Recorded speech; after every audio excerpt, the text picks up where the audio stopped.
Okay, right. So we've been looking at Esther over the last 3 weeks. Well, this is our third week looking at the story. And so we're going to look at the next in the line. So far we've done homesick and God's working in the silence. So we're looking at how to partner with God. So we want to know, how do we work with this God who sometimes works in silence? And we believe that God has really been emphasizing the idea of discipleship. So, just recapping, the first week we were saying Esther was an exile. An exile is someone that's not in the home they're meant to be in. And we were discussing how the fact that we're not actually in the home that we're meant to be in. There's something that God's put inside of us that longs for his kingdom. And we haven't fully experienced that yet. So we have a sense of a home that we've not lived in. And so we ask God, give me eyes beyond this world so that I'm not just distracted by all the stuff that goes on here, because this isn't my final destination, but give me a heart for this world, because you've placed me here to bring your kingdom and to see your love expand in this place. And then last week we looked at how God works in the silence and at how humbling that is. Even when we don't think that he's working, we can see that he's lined up coincidences, which is evidence of him working. And we want to get on board with that by saying, God, have I made in my mind a plan that you have to follow? And am I saying that you're not doing anything because you're not following my plan? I release you, God, to do what you want to do.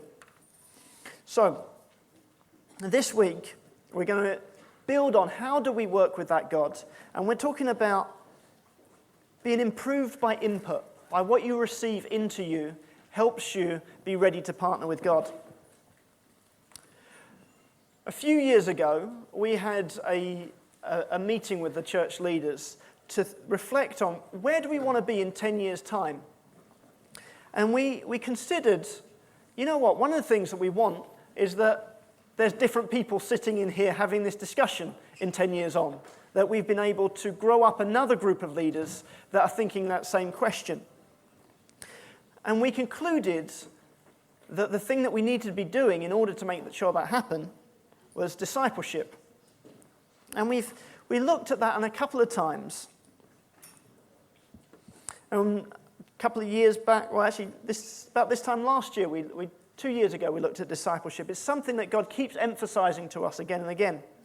And really, it bucks the trend of this generation, which says that there's nothing good that can be given to you from outside. Everything is about you discovering who you are and what you believe and trying to bring that up out of you and live it. So the idea of taking things in and drawing things in is different. But that's what we believe that God has established for us. So today, we're going to look at some examples in the story of Esther of discipleship. And we're going to look at some of the alternatives, which are advice. Now, advice is good. We need advice, but we want to look at the difference between advice and discipleship. So we're going to first look at the story of Mordecai and Esther. So if we could have chapter 4 up. So we're in a situation at this point in chapter 4 where Haman has just convinced the king to pass this law that means that the Jews could be annihilated. Esther at this point has become queen, and so she's in the palace. And Mordecai, her cousin, who adopted her almost as her father, is outside the palace, but is very aware of what's going on.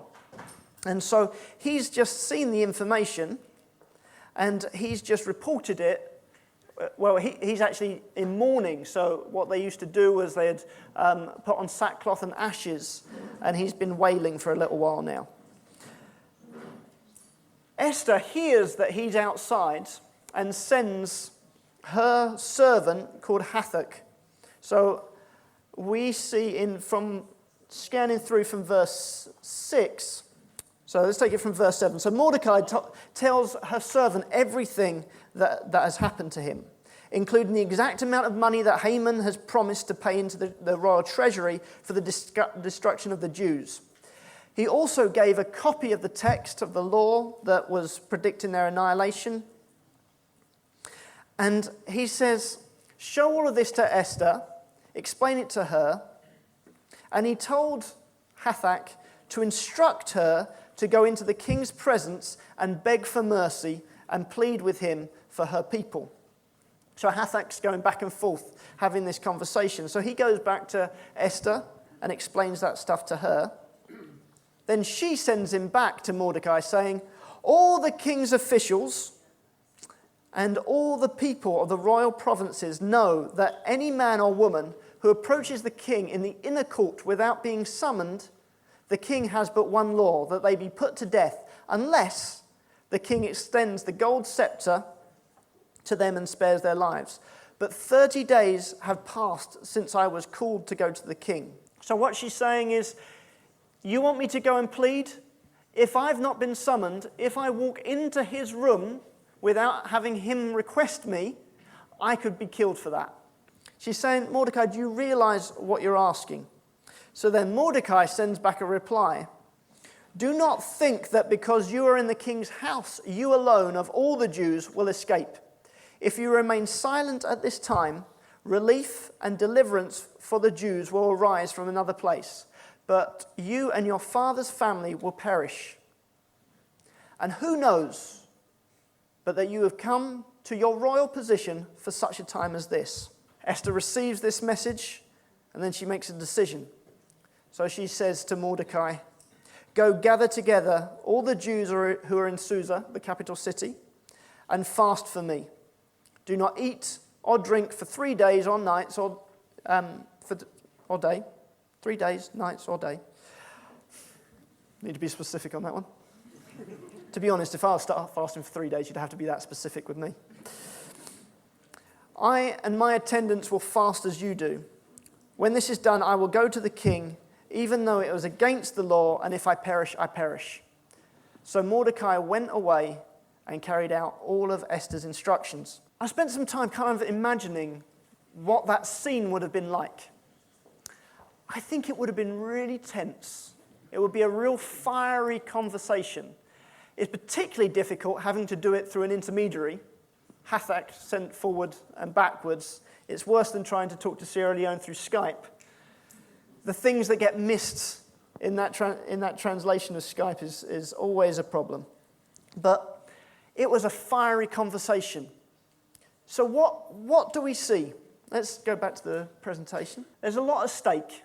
Her life is on the line, but he's trying to help her understand that your life's on the line either way. If you do nothing, it's on the line, and all of your people are on the line. We know from what we've understood about this relationship that there's two-way care. There's a real love and care for each other. So Mordecai took her in as his own daughter, and you see that when she hears that Mordecai's upset, she wants to do something about that. There's a real challenge from Mordecai to do what is right by God. We don't see it in the text, but you remember what we talked about, that the writer of Esther purposely kept it quiet that God was involved. But we know that what Mordecai was calling her to do was get into the will of God. And it was a real stretch and a challenge to her. These weren't things that she would have been comfortable with, but he didn't let up. He could have said, yeah, you're right, it's too difficult. You remember like that alternative ending that we had last time? But no, he said, no, you got to do this. He loves Esther, but yet he's willing to risk her so that she steps into what God's got. And you see, she doesn't just disregard what he says. She seriously weighs it. She wrestles with it. She says, but the consequences of what you're asking for me, do you realize what this could mean? She was led to count the cost. She wasn't just blindly following him, but she wrestled with it.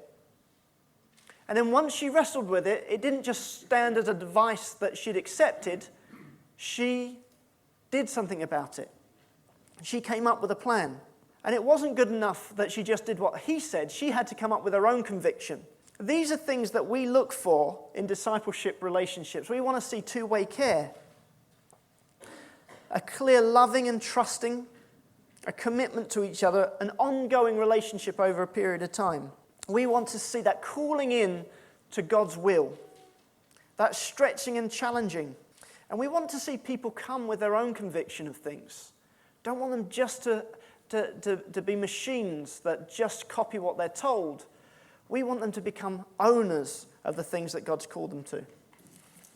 I was just enjoying the story. I wanted to hear more. There's a point, though, isn't it? It's an amazing story. Have they ever made a blockbuster film of this one? Right, I think I'll become a film director and make it. Yes, that's right. Yes, there is a film director called John Singleton. Yeah. On more than one occasion, when I've been checking in at the airport, they've said, "Are you the John Singleton?" Of course, I always answer yes to that. But you see, we could almost relegate this to being a good story, an interesting story. But actually, this is God's word. And God chooses to speak to us. So our question, as well as appreciating the story, is really seeking to see what is God saying to us in this. And this is one of the major things in this whole area of discipling. Really discipling is about how we partner with God. Thank God he didn't leave us to kind of, well, you know, I've forgiven your sins, now just try and sit there and stay out of trouble until I come and get you. Wouldn't that be boring? Oh my goodness me. He has called us to partner with him in the extending of his kingdom. I mean, that's a royal privilege. That's a very, very royal privilege. And that's how we want to discover how best we can do it. So his word, he modelled it. He modelled discipleship as being his way. He took 12. First, they should be with him. Then he said, this is what I want you to do. Go into all the world and make disciples. And we've got to keep really clear and focused on the things he said. So we're seeking how to partner with God, and discipleship is clearly the critical model and aspect that he's given us. So he puts us into these relationships in order that we become like him. So it's not becoming like the discipler, it's actually gaining through that process, God's way, God's method, in order to become more like him. It's really important that we keep clear on that. Otherwise, you kind of miss the main point. We're actually in that, and that is God's purpose, and that is his process to make us more like him. So what is the impact? Well, it's recognizing that discipleship, I think, let's look at it by what it achieves rather than the process. Because actually the process, the mechanics, can vary, can be very different. But we're looking at the impact. Now, here in this story, the impact was fairly dramatic. The impact was that the Jews across that whole great empire would be saved. You know, stakes are fairly high on that. But that was the purpose of God in that situation. So what we're looking at is, what is the purpose of God for me? And how can I access what he wants? Well, what's the first thing? Well, I don't know. I think he might want me to do this or do that, or maybe... Actually, the first purpose of God is how we are. The second purpose is what we do. So the first purpose is that we're becoming more like him. Process? Well, it helps us to see and look out beyond ourselves, what we might call an alternative view. It helps us to see others when there would be a danger for some of us that we might get a little bit focused on ourselves. Do you know anybody like that? Never met anybody like that? Try looking in the mirror, you might find one. It helps us. See, it's God's way to help us to walk in his will. You see, when we talk about the fact it's not a list of instructions that you've got to follow, we talk about he actually commits himself. But part of committing himself is that he uses others. Then we come back to the whole thing that he's laid out in his word, discipling. He brings us back. So the person that's discipling doesn't become God, but they are used by God in his process of personal involvement with you. That's why love and care and interest is absolutely key in a discipling relationship, because it makes us receptive for what is actually being said. You know this. If you know somebody loves you, cares for you, is interested in you, you're far more likely to kind of take seriously what they say, even if what they say doesn't kind of, feel totally comfortable at the time. When you conclude, well, but actually, yeah, they do love me, they do care for me, they've got my best interests at heart, there is something within us that causes us to be more ready, more disposed to hear. And the end product is that it kind of helps us in that process of becoming more like Jesus. Does that sound good? Mildly good. Could we just try that again? To become more like Jesus? Is that good? Yeah. So while we're thinking about discipleship, we're trying to think of a catchy way to describe things. And for some reason, I've got into acronyms. I don't know why. I don't know if you catch a disease, it turns into fascinated with acronyms. But anyway, I've gone for thrive. Ooh. So disciples thrive. Someone that enters into such a relationship, their relationship with God will thrive. So this is a framework to try and explore some of the key features that we would expect to see involved in a discipleship relationship. So the first thing is that there be training. There's a transfer of skills and character. There's a training to become more like Christ in some kind of way. There's something that I'm pursuing that I want that. It's kind of like apprenticeship, but as we go on, it's more than just apprenticeships. That there's honesty, we're really open about real life leading to real growth and breakthrough. There's an ease of being true about what's going on, and that leads to a personal conviction in the things that we're looking about. That there should be relationship, just as we saw in the story of Mordecai and Esther, that there was a two-way love and care, a serving and taking an interest. There's an interaction where lives overlap. There's opportunity to see how each other work. And sometimes when we have, it's kind of more accountable relationships than discipleship, is where you can almost book in a time and you come and you do an update on things, which is good.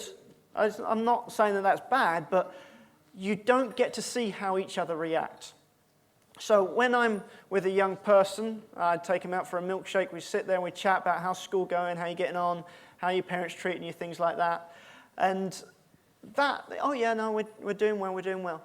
It's only when a parent calls and the young person answers the phone and speaks to them in a certain way that I think, oh, no, that's not expressing the things that we want. And then we can have a conversation about that. But that was because our lives overlapped at that moment in time. It wasn't just based solely on what the person thought to say. There's a vision.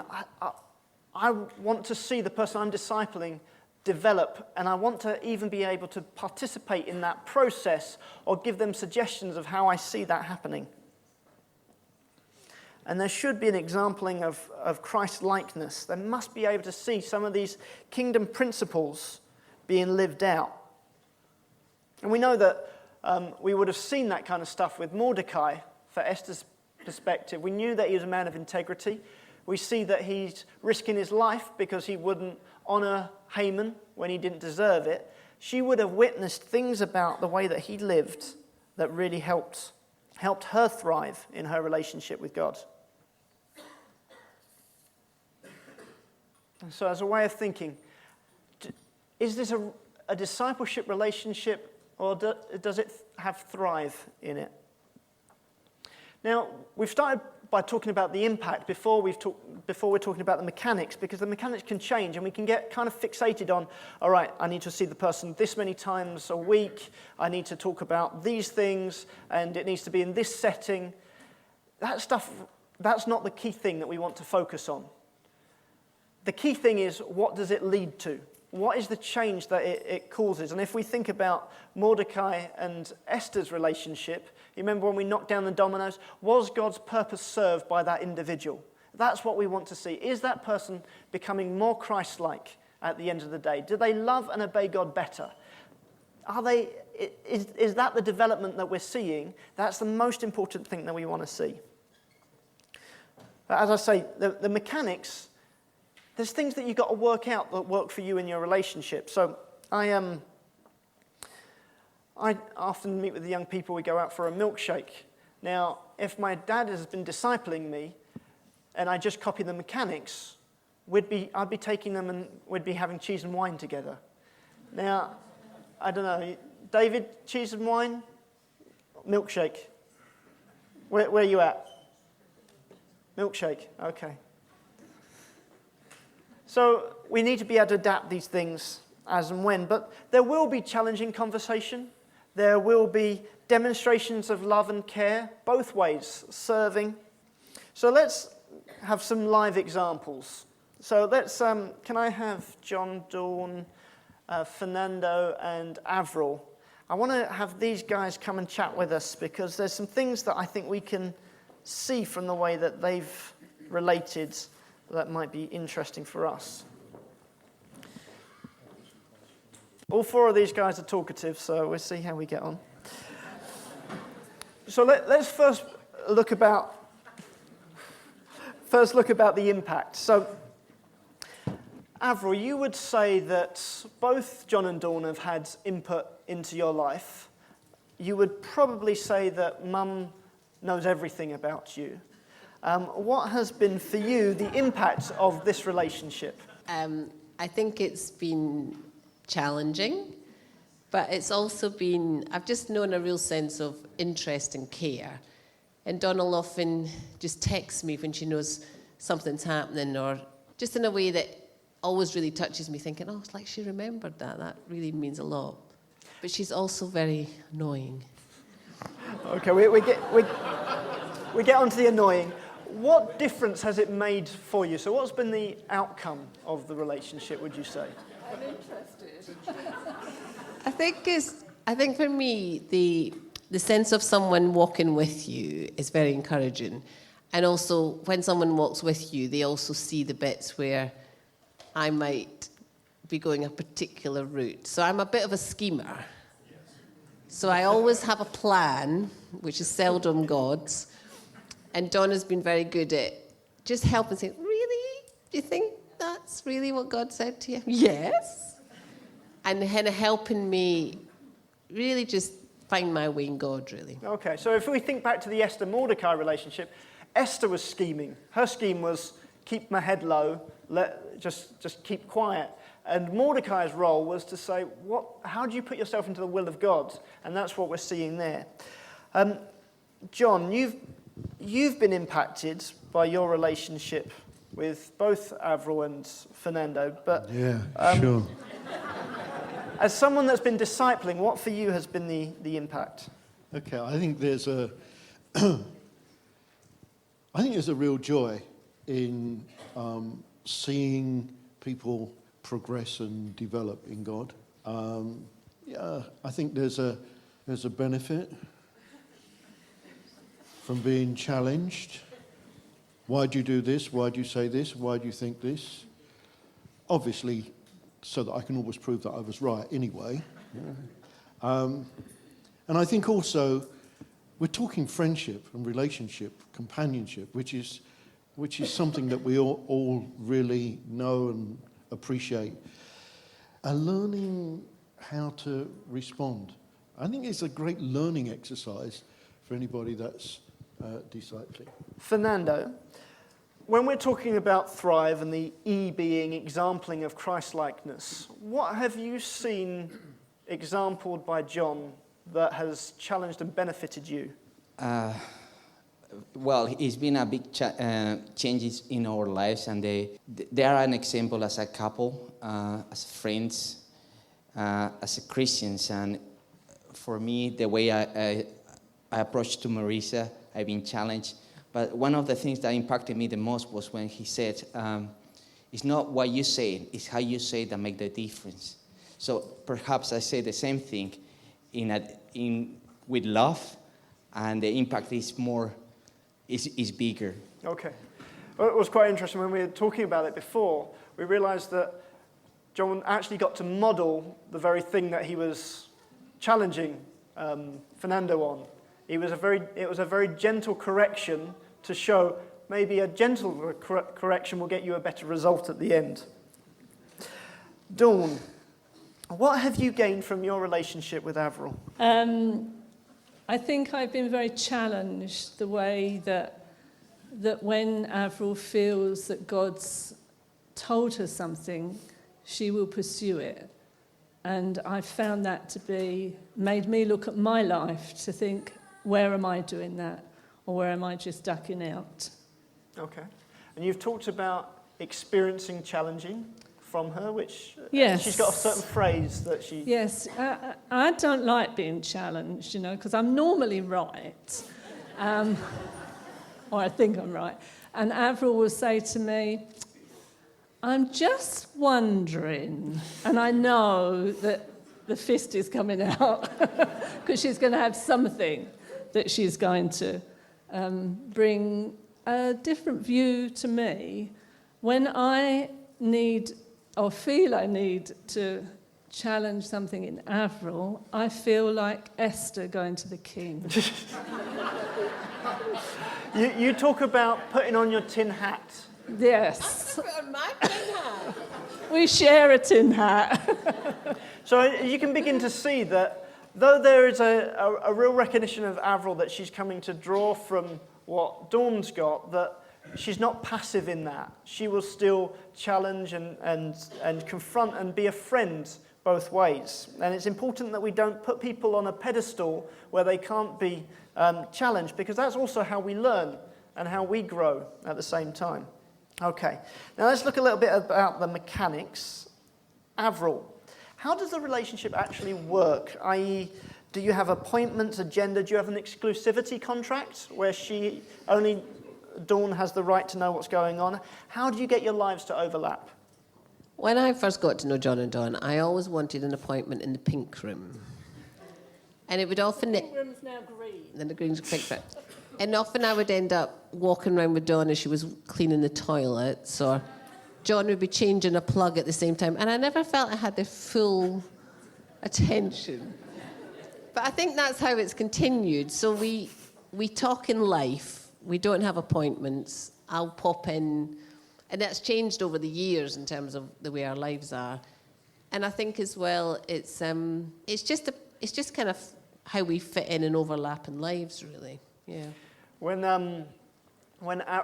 Rachel would come and see Mum, we would walk in and realise, oh, Rachel's here. We know what's going to happen now. Dinner will be late by half an hour.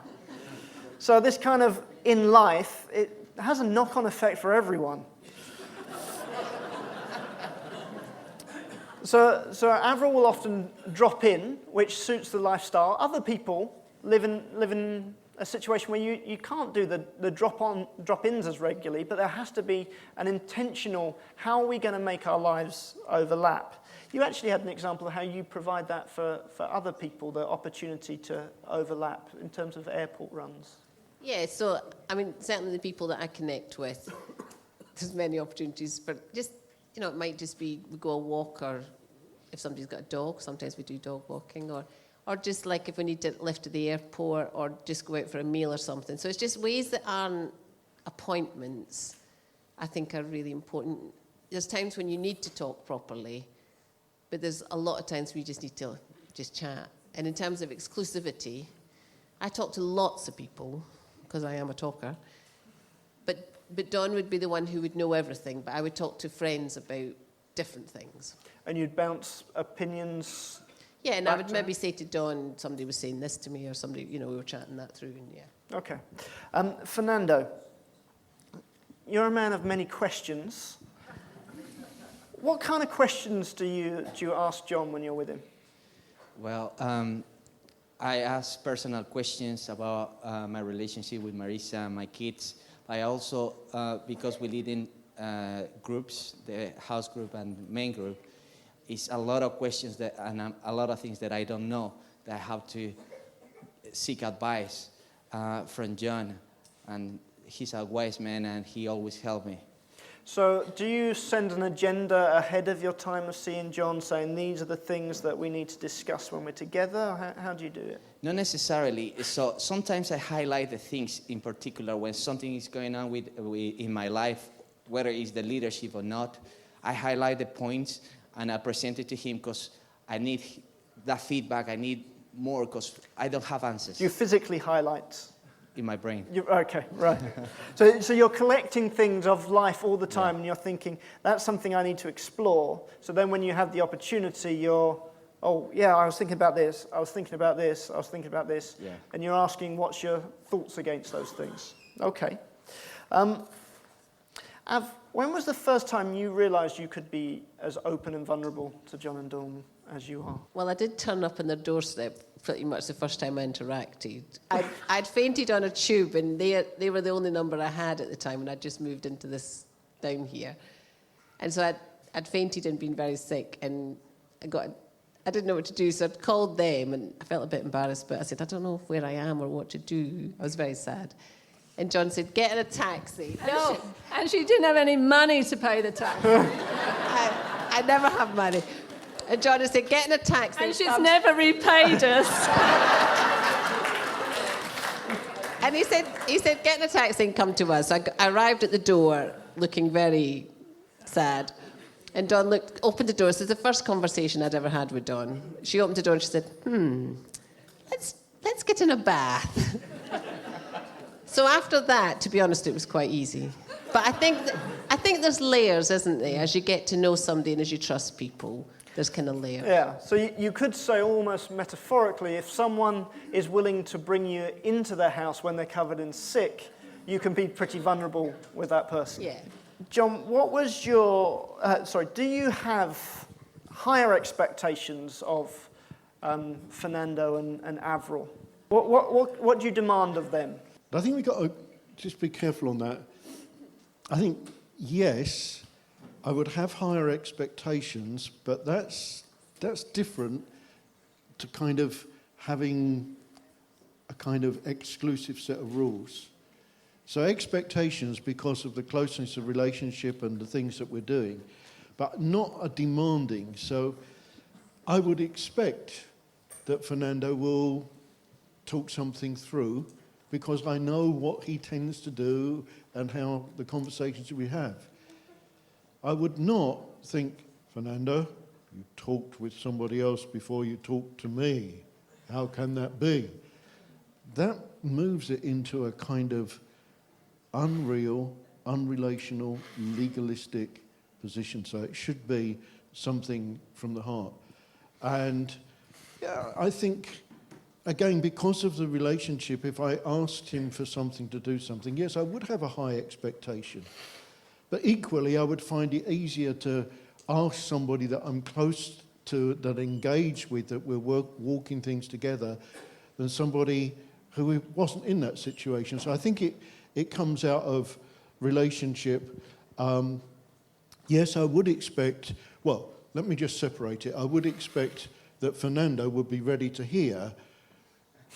With Avril, after several hours of intense discussion, I would expect that she would realise that I was right from the beginning.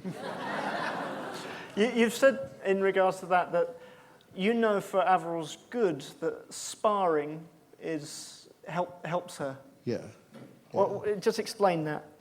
Some people process things through discussion,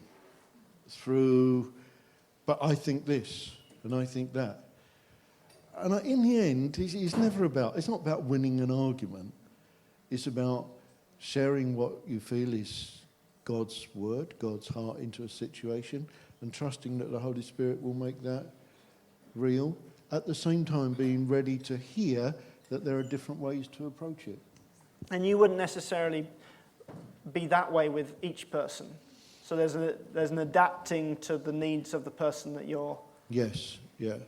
I think there would be a readiness to hear with an expectation of having something to share. So, for instance, Fernando, you would say, would have a high quality of workmanship with the things that he's producing when he's serving you. Things are at a level of perfection. You wouldn't necessarily carbon copy that when you're working with Avril? No. I mean, yeah, very interesting. I mean, this has happened recently. Is that okay? Yeah, go for it. I didn't know how we are for time. Fernando serves me, and I look to serve him, which is an important thing, two-way thing. Same with Avril. But Fernando, I mean, he's a perfectionist. And he come to do something for me, and I'm saying, okay, that'll do, just do that. No. I mean, the other day, he's painting some sealer on. Okay, brush, slap a bit on, job done. I mean, it's about half an hour later.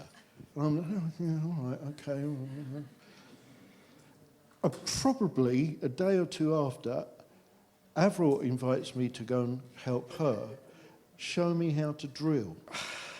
This is Avril drilling. She's got the steps here, and because she just wants to get it done, she's over there. Avril, you would find it easier if you move so that you were, I just want to get it. I'm not worried about the thing being level. And I'm thinking, all right, I'm not Fernando, but I'm not her. But so I couldn't get Fernando's perfection. It would drive Avril round the bend. But I couldn't get Avril's sort of, it'll do, because it'd drive him round the bend. And I'm kind of in the middle, like the meat in the sandwich, But adapting, I think, to how people are, not having a rigidity in the approach. Just give us a few things of how you and Fernando's lives managed to overlap. Okay, we like to eat, meals together. He feels a real sense of being called to serve me, so he comes and does things. Now things which I would struggle to do, and I really appreciate that. But then there's sometimes I can serve him, and sometimes in practical things, but most usually in things to do with development and handling that difficult wife. You know that wife that you have the problems with? So he'd often come do some jobs in the garden. And then, do you have a set time where the gardening jobs are done and then you can stop and have a conversation? Sometimes those jobs take a long time, not just because of his perfectionism, but because we stop to talk and discuss and forget what we're supposed to have been doing in the first place. So, yeah. And you but tease I caught him out. When he was going off to Spain, he kept on putting off how he was going to get to the airport. So I thought, let me look at the different ways. So I looked up the different ways. You can do Gatwick Fly, you can do Uber, you can do this. And just put them down in an email and sent them to him. And do you know what he replied? I know how you spend your spare time now. Fernando, you're a busy man.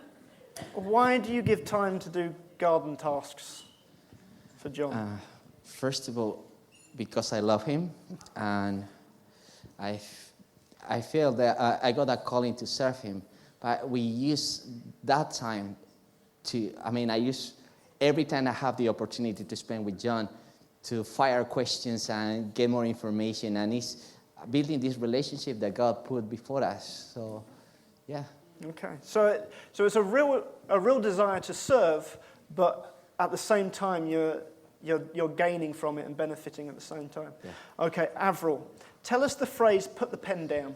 Sometimes if I need to talk to John about something, he's a bit of a fixer. And I can see him writing it down, like, well, I'm just going to talk to that person. So I have to say, John, put the pen down. I just need to bounce this off you. I will do whatever needs to be done, but don't you try and fix it for me. And I know it's out of a heart to make things better. But sometimes, you just need to bounce it off. So sometimes I've got to discipline him. And as soon as he has the pennies, I can see him writing a list, and I have to stop him doing that. Okay.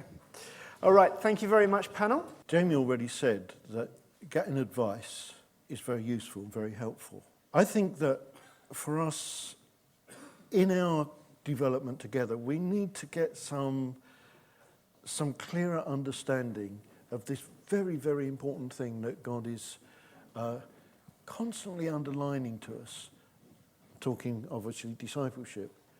So advice, well, let's look at it. Just because I get some advice from someone doesn't mean to say I'm being discipled by them. Just because I have a friend to chat with, that's not discipling. Is it good? Of course it's good. Is advice good? Of course it's good. But let's not get muddled up and think this is what God had in mind when he laid it down for his word. The real question is the interaction, is this input helping me to become more like Jesus? Am I becoming more like him? Are the values and qualities which we see as being part of being like him being further developed? You see, we've thrilled with the story that Lisa Adams telling us about the park, and then last week about the amazing thing in the school. Do you remember that? Oh, it's fantastic. Just God at work. Don't you get a bit thrilled when you sit and listen? I mean, when I was hearing those things this morning, I thought, this is God at work. I mean, this is not about coming to meetings and just hearing something. This is about the totality of our lives and God choosing to involve himself. This is Almighty God involving himself in our little life. You know, in that car with Kim as she drove to that appointment was God the Holy Spirit, causing her to hand over so that, okay, you're okay, you're doing fine, now get out the way and let me do it, but very gently. So helping us to become more like him. What would have made the difference? See, let me just define, using the same thing about Lisa Adams. She came for advice, she got advice, it was very good, it helped. That's different to being engaged in the totality or the aspect of life development. That was one aspect. So if we look at the story, we've got with Haggai and Esther, he was helping her. He was the one, the eunuch that was responsible for all the virgins that were to be with the king. So he was in a particular training role. It was a specific job, but it was a narrow sphere. On the other hand, when we go through the story, and by the way, you're all up to date with the story. You all read it when I asked you to. I tell you what might be a good idea this week to just read it through again. Don't take long, good story, easy reading, it's not Lamentations, so you're laughing really. But when you get to the bit about Haman, you see, Haman wasn't really interested in listening to anybody that wasn't kind of supporting what he wanted to do anyway. It's a great danger if we only listen to the people who will agree with us and support what we want to do. So his family were supporting him, saying, yeah, you really want to do something about this Mordecai and these Jews, and we're with you. But when he was tumbled, you see that the family then turn and say, oh, you're in trouble now, mate, you're out on your own. Well, of course, they were implicated in the whole thing. So, yeah, that's somebody who will agree with you to help you in the direction you're going. That is really not what we're talking about. Even the king in the story, he invited his experts, or whatever he called them, to help on legal advice on a specific issue. What can I do about this Vashti who has not done what I asked her to do? So he gets legal advice, and I guess he follows that to a degree. But that's different to actually getting comment into his character and attitude and position and where he's going. The specific was resolved, but his life was not developed. So why would anybody not given what God says so clearly in his word, and given what we see as the vital importance of it, why would anybody not say, this is what I must have? Well, I guess there's always the can't be bothered. Well, I'll get round to it, maybe next week, that kind of thing. I mean, most of us can identify with that, not necessarily in respect of discipling, but in respect of a kind of natural inertia to actually get on with things. Or, actually, I'm okay on my own, I'm managing okay, thank you. Or, well, I've got lots of people I can call on when I need. Yeah, it doesn't really resolve the fact that there's somebody that you're engaging with, accountable with, and is taking a more of a holistic involvement in your life. Well, it didn't work before. I've been burnt before. I don't really want to go there. I'm asking, are those reasons good and valid? I don't need anything more. Okay, then that's where we are. If we say, I don't need anything more, God so often uses the picture of the shepherd and the sheep. And I know it can be done, but generally speaking, the picture that I get is not of a shepherd grabbing hold of a sheep and ramming grass down its throat. Most of the time, the sheep are just kind of left, and it's up to them. If they're not hungry, they won't eat.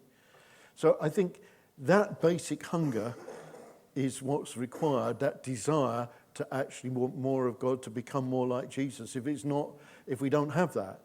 On the other hand, oh, well, I've not got that, so I'll just have to wait until it happens. No. If we decide that there's something right in this, then our possibility is, and our opportunity is, because it's God who works in us to create the desire as well as give us the ability to do his will. Lord, I need you, please, to stir something in me so that I am hungry. I do have this desire.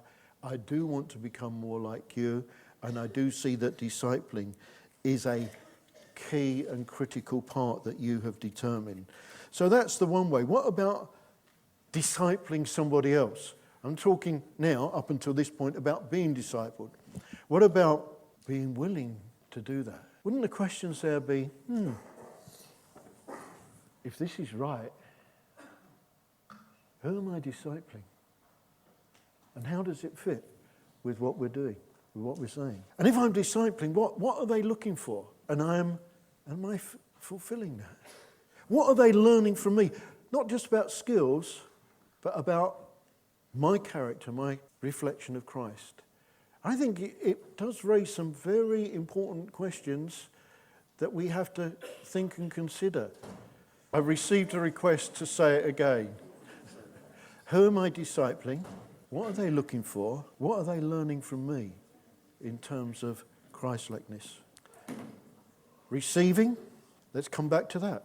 Who am I inviting into my life to help me on my journey to become more like Christ? Who am I being open with? Who do I have in my life that I have an expectation they will have something to share with me?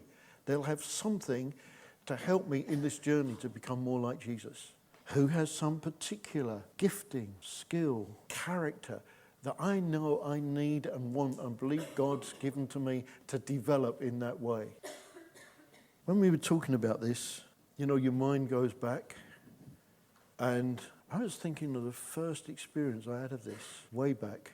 And you know how gentle, loving, humble, kind, pleasant, lovable I am now, don't you? Well, I wasn't always like that. But God's Spirit was upon me. And in this Pentecostal church, the way that things went, you had the Sunday morning breaking of bread, and then the congregation, one after another, could pray. And the Spirit of God was coming upon me, and I was an arrogant, cocky, I wouldn't like me, but something, and it would cause me to pray out. And Dawn's father kind of saw something beyond that external, and began to talk to me, began to share an interest, and actually began to import. And that was my first experience of it.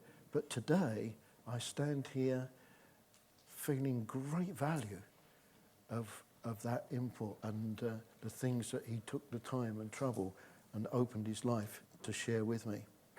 And I guess I saw something that caused me to be drawn to hear him. So it was something that God was doing. And that's what we're looking for, what God is doing. All right, so let's conclude. Serious questions, guys, serious questions. Let's come back to that one. Who am I inviting into my life to help me on my journey to become more like Christ? See, this is not something for one group or another. It's not just for leaders or... This is according to the scripture for everybody. Say you've got something. What do you need to do to take that relationship to the next level? Somebody that you've already had some involvement with. Well, let's start off not with the other person. Let's start off with yourself. Rate yourself. How are you doing with openness? Being open and real.